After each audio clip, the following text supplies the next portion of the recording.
Good morning. Good morning, Zimbabwe, and welcome to Zimbabwe Daily. I'm so excited. I'm so honored. I feel so humbled to have this gentleman in studio. This is in studio with a platform where we bring to you people of different exploits in the arts, entertainment, and sports field. And today we have one such person in the sports arena. And he's our first to come on board. He is not an athlete himself, but he helps athletes keep in shape for the games.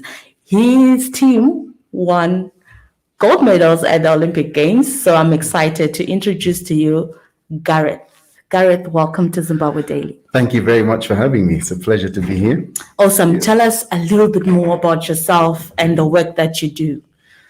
I'm a sports physiotherapist by profession, and I actually started a lot of my sports physio here in Zimbabwe. So I was actually quite privileged to have gone to 2004 and 2008 Olympics with Team Zimbabwe. So from that point of view, I've already been working a lot with the local athletes. Right. I qualified from UZ in 1997.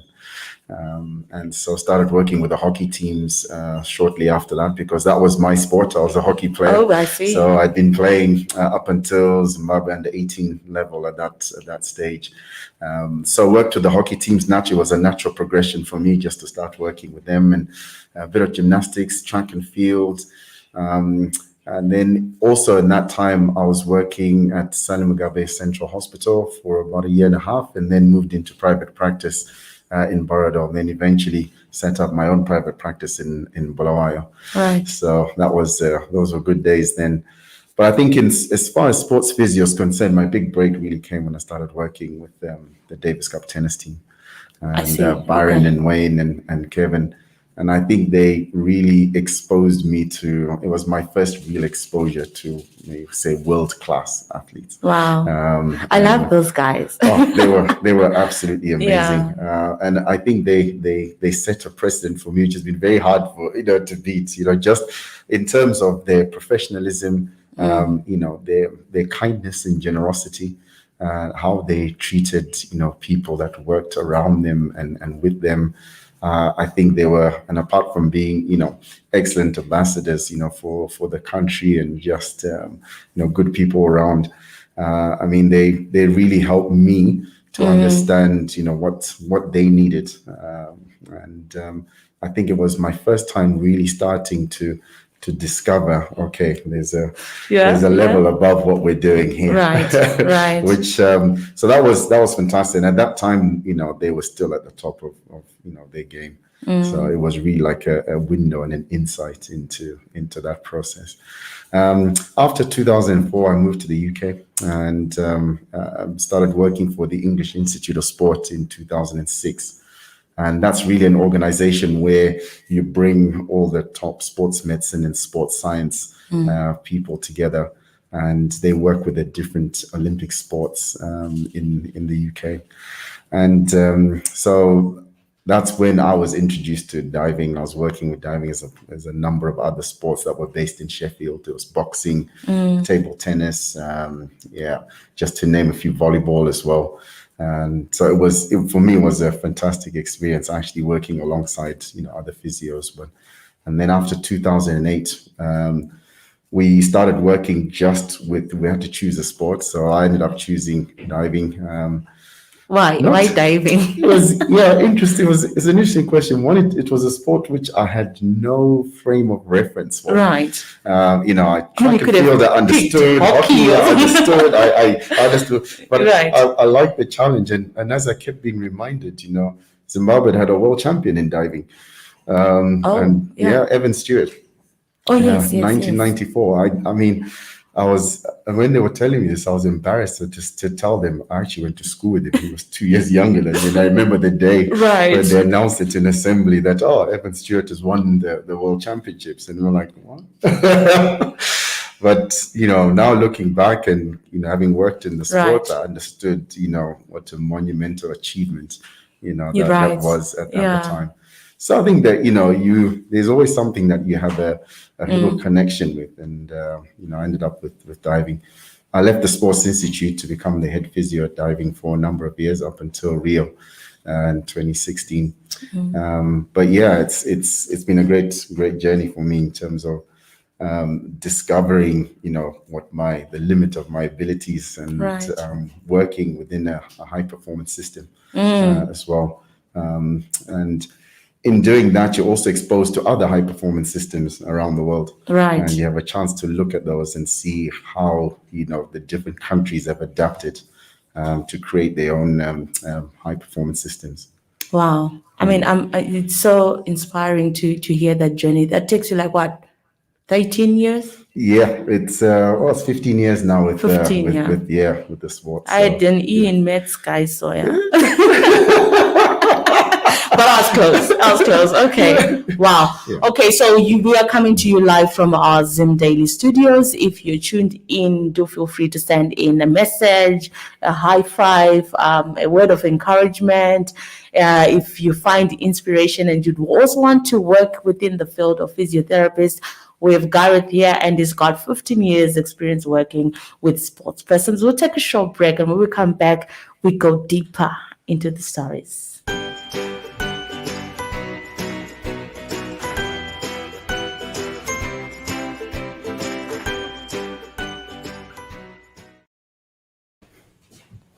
Thank you so much for joining us right here on Zimbabwe Daily. We are coming to you with in studio with, and today we have the principal sport physiotherapist at Elite Sport. What is it called? Yeah, A to Z Elite Health. Tell me about that one.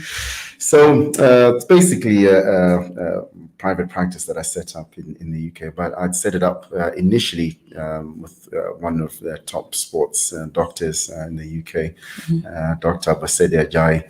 And we had started working together in diving. And I think part of the reason behind it was we had a lot of success working with the divers, and we were thinking, well, we want to bring that into a private practice setting.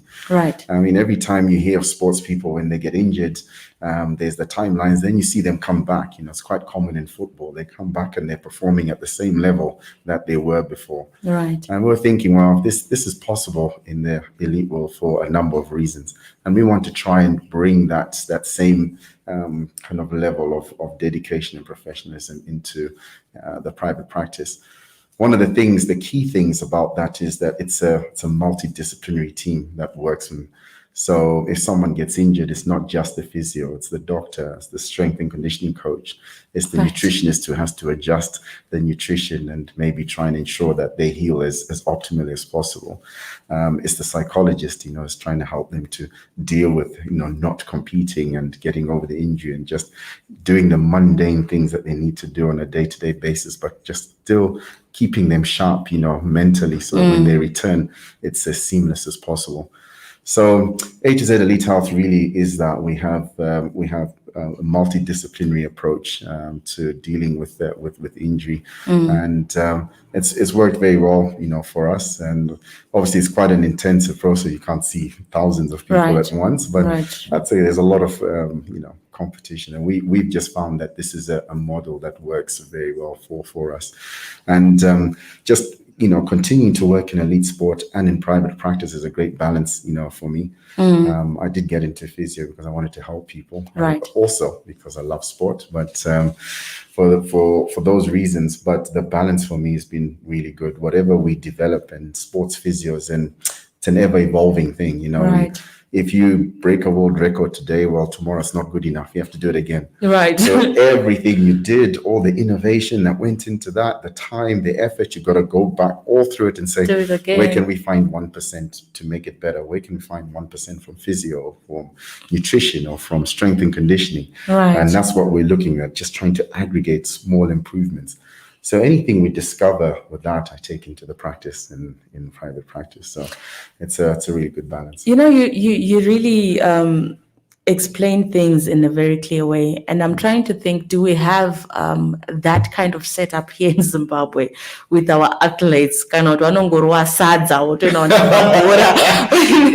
you're raising like the importance of having a nutritionist on the team, a doctor, specialized people. When you where with the Davis Cup, for example, and the diving team that you have in the UK, and when you look at our sports in general, do we have that? What can I say? How can I put it? Do we have that kind of setup that allows our athletes to perform at optimum level, or tungo kia kia? Yeah, I think certainly the easy answer to that is no, we don't. Right. And I think part of, this is one of the things that we want to, certainly in Zimbabwe, if it's going to progress in the future, it's one of the things we have to look at.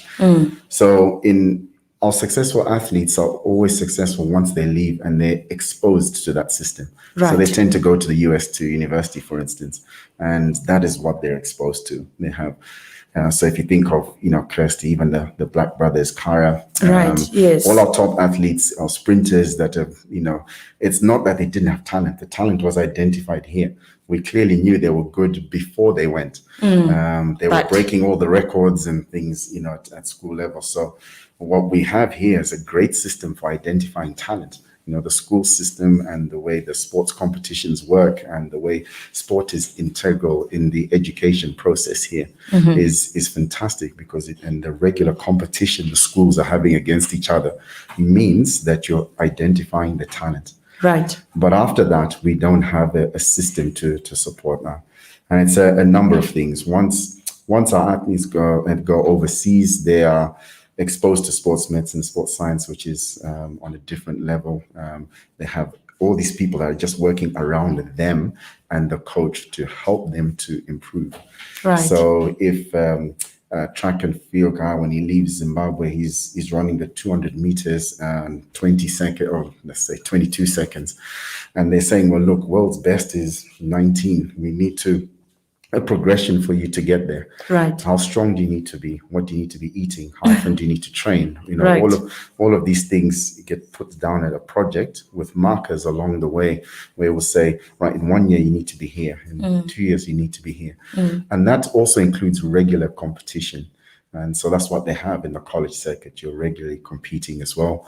And your training, your environment also includes people that are also aspiring or better than you. Right. So you're constantly being pushed in your training sessions as well.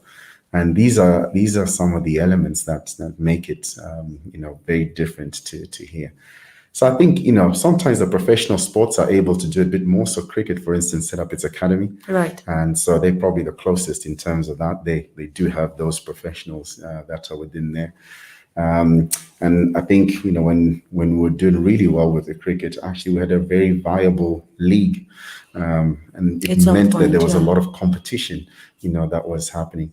We had world-class coaches, some that are now coaching, some of the national teams, but you were attracting the likes of Lance Clues now, to come and coach, or Jason Gillespie, for instance. Yeah. And it meant our up-and-coming cricketers were being exposed to people who have played at the highest level. And that competition generated, I think, better cricketers, for us. So these are the elements. And the last thing is that, we can't do it part-time. Right. Once they go, Right. they are studying, but, they are actually training full-time. The coaches that are working with them are working full-time. Your sports medicine, sports science have a commitment to put in the hours to support them. So there are a number of elements that we're missing in terms of being able to. We can find the talent and we can send them over to the US and we can have phenomenal success for a while. Right. But it's not sustainable. Right. And Yeah, it's not a because system. we're exporting our Yeah. talent elsewhere, and that's where they get the training. Correct. But those that are here who don't have the opportunity to travel outside, it's either they just end up, where everyone else is, Correct. vending in the informal sector or something, That's and true. yet they have got a talent that can actually make a change in our Absolutely. society. All right, so we're talking to Gareth Ziyambi. He's a principal sports physiotherapist and has worked with the diving team, the British diving team. And I want to come to that. those guys won gold.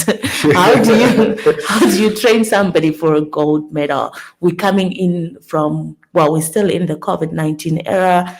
A lot of lockdowns, a lot of movement was restricted. And how did you make sure that the team was ready for the Olympics? Wow, that's a good question.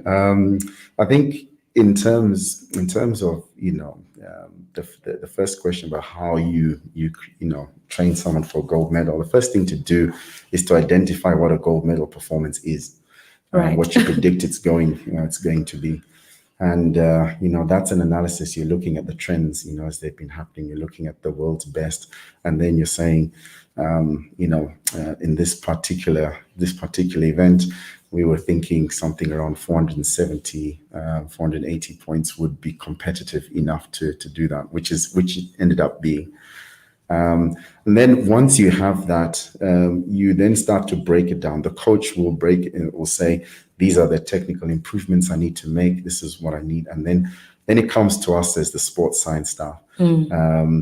What are the possible injury areas that they could have? Are they strong enough in certain? The strength coach is looking and saying, how much do they need to jump? How much strength do they need to have to be able to sustain those performances? The nutritionist knows that they need to train for 6-7 hours a day. Are they fueled enough to be able to do that? So it's a science. You can break it down into the stages and then go along with that. When COVID came along, obviously we had to adapt very quickly. But diving is probably unique in that it's an early maturing sport as well, like gymnastics. So in other words, it's your teenagers that are going to the Olympics and doing really well. They're all in their early 20s. A number of the other sports, you tend to be a bit older. So if you think of track and field, the marathon runners are in their 30s. And that's when they're really starting to do well at that stage. So we were fortunate from the point of view that our athletes were still on the up. Yeah. But we took the opportunity really to develop the physical aspects. Physios were always complaining that we don't have enough time to make them strong enough because they have to train or they have to, and all of a sudden I had months. So we're able to really take the online format to a new level. A lot of the divers got equipment at home, bought bits of equipment.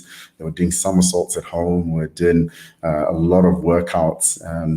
And I, for instance, had them doing what we call prehab, which is kind of injury prevention work. And you call it what? Prehab. So you have rehabilitation, which is after an injury. You've got prehabilitation, which is before injury. You're trying to make people, you're predicting what injuries they might get, and then trying to give them exercise in order to prevent those injuries coming in the first place. That's interesting. Okay. So that's the first. And then the second thing is we know that sport, the nature of sport is repetition. You're repeating the same movements all the time in the same patterns. So that places a stress on certain parts of the body. So if you know what those movements are, which you do in knowing the sport, you're then able to say, well, you're going to be doing this movement is going to put stress on this part of the body. So this part of the body we need to make stronger. And so we had a lot of time to do that within the lockdown. Now, obviously, we didn't have access to gyms, so we had to figure out what are we going to do to make them stronger. And there's a lot of different innovations out there that you can use. We used one called blood flow restriction training, for instance. It's basically like you just put a cuff around the arm or the leg. It restricts the oxygen supply to the muscle. But it makes the muscle feel like it's working harder. And you may be doing a lot less exercise, but it's kind of like if you go and climb a mountain, because there's less oxygen, the higher you go, you really feel like you're working hard. So it's sort of so they were able to reproduce that effect of working hard, but just by reducing the amount of oxygen going to the muscle and making it, work harder. So there's lots of things. We use a lot of innovations like that to try and keep the divers fit. And then the other important thing was to keep them cardiovascular fit. So they did a lot of cardio, a lot of HIIT workouts and things like that. HIIT, that'll be high intensity. High intensity interval training. Yeah, I'm doing a bit of research. There you go. it's all the same, right? They just do a lot of it. Okay, yeah. There was a big focus on education. So I took the opportunity actually to do a lot of online workshops with them, educating them about their bodies, about the different types of injuries that they could Right. get, because I couldn't get to them. So they had to learn to self-manage in that. So Biology lesson all over again. absolutely, yeah. So they sat through it. Right, Some of right. them found it really fascinating, and some of them were like, no, no, no, no, no. Right. But I think the more people know about what's happening, because that's what it is. That's why you go to the doctor. That's why you go to the physio. Right. You feel a pain, or if something is not right, and you want to know what Why? it is. Why is Yeah. this the case? And actually, if you get good information, you can actually make very good decisions going forward. The doctor might say to you, "Oh, you need to change this part of your diet," for Right. instance, but they'll only give you a couple of things to do. But if you understand what's happening, you say, "Oh, yeah, I can also eat this or introduce that." And we find that the more educated people are, the better the choices they make, which is actually what you want. So that was really helpful, because actually, when we came out of lockdown, they weren't waiting until they were injured before they were coming to me. They were able to recognize the signs long before they got injured, Right. because of that education process. And actually, by the time I saw them, they'll say, "Well, I've iced it, I've stretched, I've used a massage gun, I've done all of them." I'm thinking, "Oh, this is great." Amazing. These are things I don't Right. have to now recommend to do. Right. And by the time they're coming to me, I know that there's just a small problem left to. So, so education was a very big part of it. And actually, when we emerged from lockdown, they were probably the fittest they've ever been, because all they did, they weren't training, they were just working on fitness. Right. And so we found that really benefited us in the months going ahead. And because after that, there was just a lot of training there. All the competitions were cancelled. Yeah. So the monotony of training, the psychologists were really busy through Oh, that wow. through that Wow. period, Wow. just trying to, these are teenagers, sitting at home. Right. Some of them had school, which at least kept them occupied. But the others who were used to going into training, it was hard just being in space, and Just you can just changing the get bored routine. just Yeah. jumping up and down with a skipping rope or doing bits and pieces. So Wow. the psychologists were very busy with that. The nutritionists were amazing as well. So they started doing cooking challenges and cooking courses, and Yeah. so there was Right. just again part To of the keep themselves. education process. Yeah. Wow. So I think by the time we emerged, we were in a very, very good position, and it kind of gave a really good foundation for the coaches now to start working again on the technical elements. Oh, that's actually quite interesting. I'm going to come to another question, which can actually be a little bit controversial, because when we look at our Zimbabwe setting, I always refer to Zimbabwe because this is Yes, home. absolutely. And the thing is, each time there is the World Games or the Olympics, we had our ladies playing netball at the World Netball Tournament. Yeah. And we have these teams that go. So we have 5 athletes and 15 officials. We have, 2 athletes and 25, officials. How big? Because I hear you're talking about the physiotherapist, you're talking about psychologists, you're talking about who goes to the Olympic. Okay. Well, that's I mean, I think in terms of that, you're always going to have a very big kind of official. But I think if I look at the BOA, for the British Olympic Association, for instance, they set up a home away from home. And what they try and do is, so for instance, we had a performance lodge, which they hired an entire school.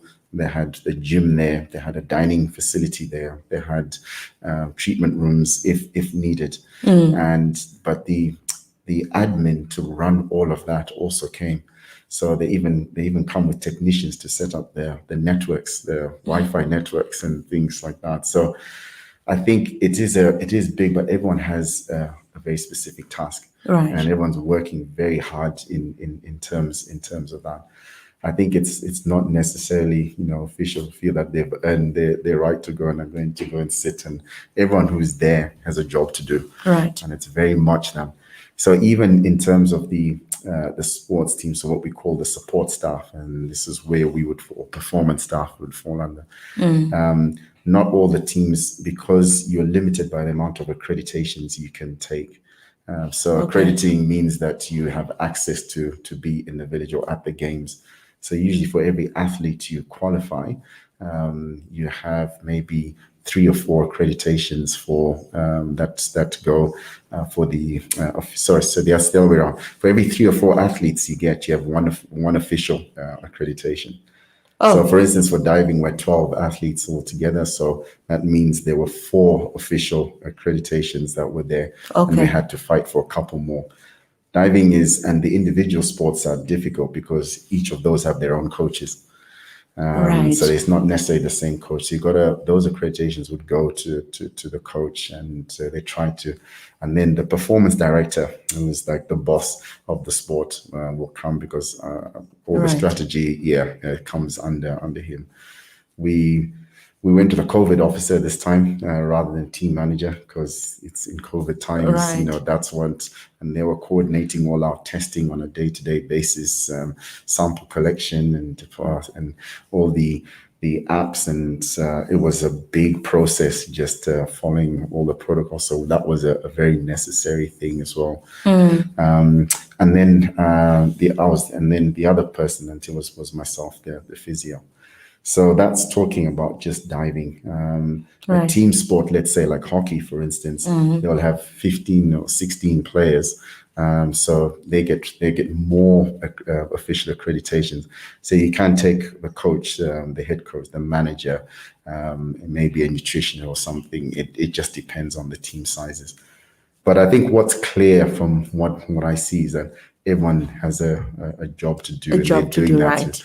Right. And Right. they immediately that job is finished, they were on a plane going back. I see. There Okay. wasn't time to mix Stick to around, go yeah, shopping, as absolutely. people assume. Yeah. I mean, this is the assumption that we Yeah, do have yeah, here. So yeah, each time we hear this team is going, how many people, how many athletes actually going there? 3.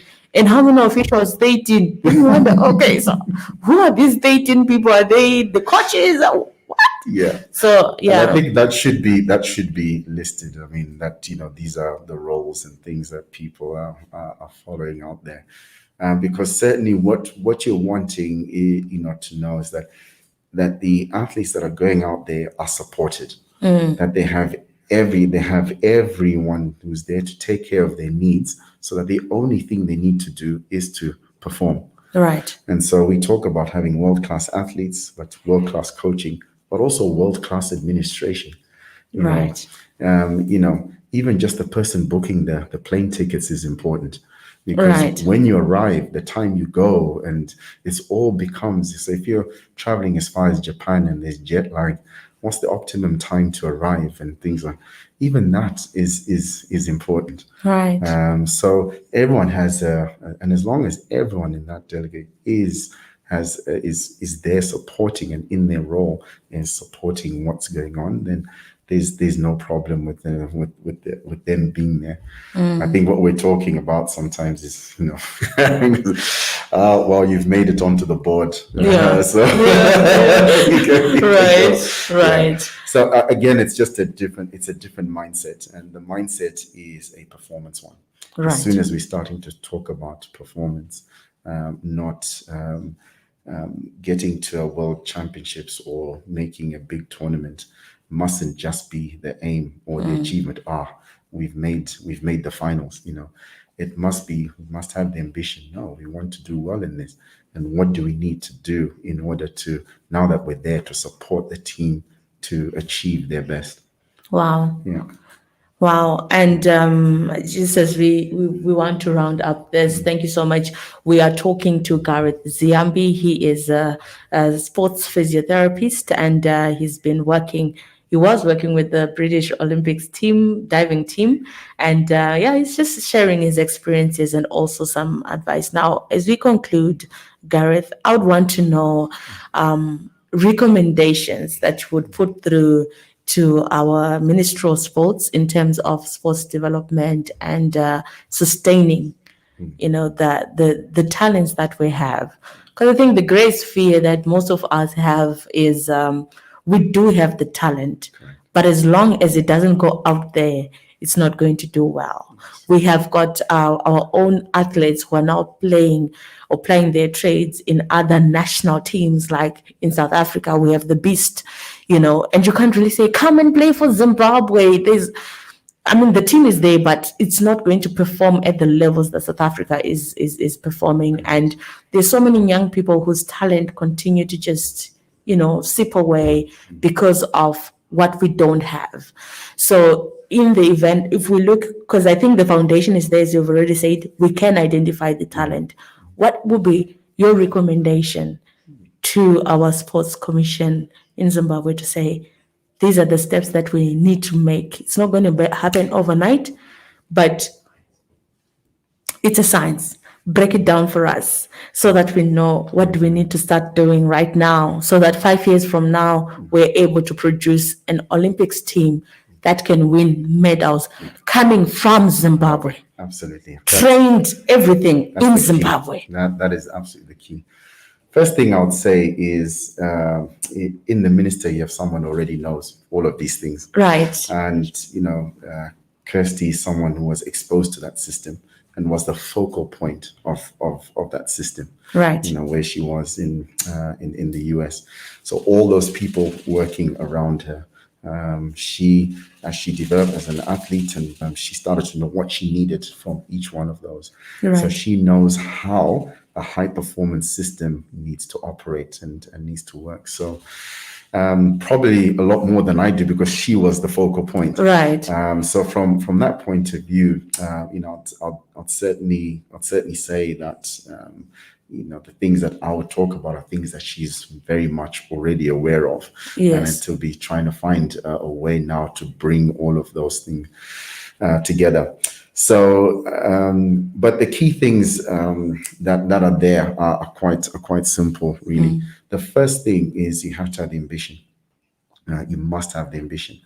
We can't talk about Olympics when the team is about to go and when they come back without a medal. We need to be thinking, what are our ambitions for 2028? For 2024 is too late. Right. For 2028, for 2032, we need to be saying we need medals. And we know it can take up like 8 years from the time someone starts a sport to winning a medal, 8 years. Okay. So if we can, and it can even be reduced in that instance. So where divers, for instance, who are now attending their first Olympic and made finals, having only learnt the sport, and 5-6 years later, then Olympic final. So these things are possible. It is a science in terms of that. So that ambition is important. When we have that ambition and we state that ambition, we then start to create the structures below that are needed to underpin that. Mm-hmm. What do we need? We need our athletes and our coaches training full time.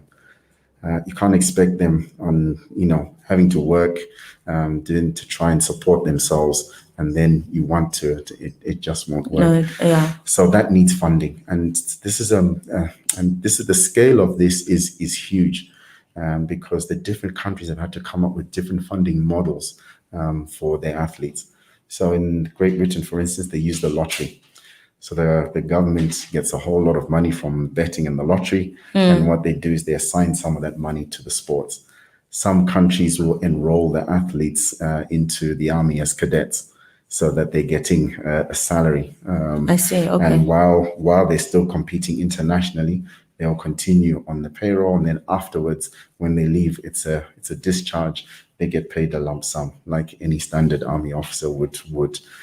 So you gotta look at a system of funding that works best for you, right? Where it's going. And I'm just thinking, if we were to do that here and say you now cadets, people think nothing because no, these are just examples. So right, Germany does that, for instance. Germany does that. Okay.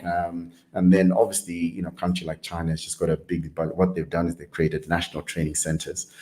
The athletes come, they live there, they train there, they go to school there.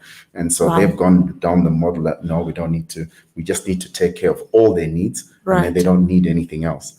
So different country, and that's what we have to establish. How are we going to fund our athletes and our coaches? The next thing after there is they need competition. we've got to create viable local competitions. Right.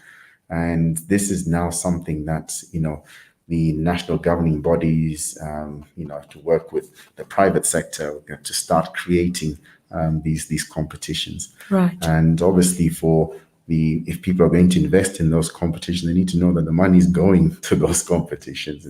But if you're going to look at it, if we look at South Africa, who went through this process and are now producing, Olympic medals from South Africa. Right. This is one of the things. So when it was track and field, we started having a lot of competitions within South Africa for the athletes to. So we need the competitions in there. And then the other thing I'll say is we need to set up sports medicine and sports science. We need to concentrate those resources and start learning to support the athletes and the teams so that they do have strength and condition, so that they do have nutrition, they do have psychology, they do have, because they need those things. Without any of the successful nations, there's no nation that does it on a regular basis without those things. Right. That's the key. You can do it as a one-off, you can't repeat it. And our top athletes have always had that, whether it's in colleges. So we've got to have those things. So, in summary, we need to have the ambition and set those goals. We need to have a viable funding model to support the athletes and the coaches and the staff. We need the competitions, and that means facilities. It means it's not a small overnight quick fix. It's a very big scale Right. thing in terms of that. And then lastly, I think we need the sports medicine and sports science. We already have, like, NUST has a sports science program. does, I yes. discovered that, a couple of years ago, it and I did a does. lecture out there. I Yeah. was like, oh, fantastic. So we don't even have to, we've already got sports science, Right. and we've already got good, physio. I studied here, and I didn't need anything else when I went over it. So I know that the quality of the degree here is very good. And we've got great physios here as well. Right. We've got really good sports doctors and physicians. I think we just need to concentrate and start working together and create a facility that actually allows people to do that. Everyone is doing that and doing something else. Right. And they can't be they're not going to progress if that's going to be the case. Yeah. We need a way that's their sole focus. Yeah. Wow. If you're just joining us, we are coming to you live from our studios. Do feel free to send in a message, questions, anything as we talk physiotherapist, sports, and how we can develop our sports system here in Zimbabwe. And I hear you are saying it has to be systematic. It also has to be, intentional. Yes. If we are to get somewhere with our sporting in Zimbabwe. Now, as we round off, what keeps you going as Gareth? I mean, what's your motivation every day? And what's your ambition as an individual? I have to say that's something that's evolved over time. Right. I'm always asked, like, what would I say to other aspiring physios? And one of the things I always say is that you got to dream big. I was once told that reality is made up of dreams. Right. And my dream was to go to an Olympic Games and to work with the world's best athletes. And I couldn't have told you what the pathway was going to be. Right. But that was my dream. And so I looked for the opportunities, wherever they came.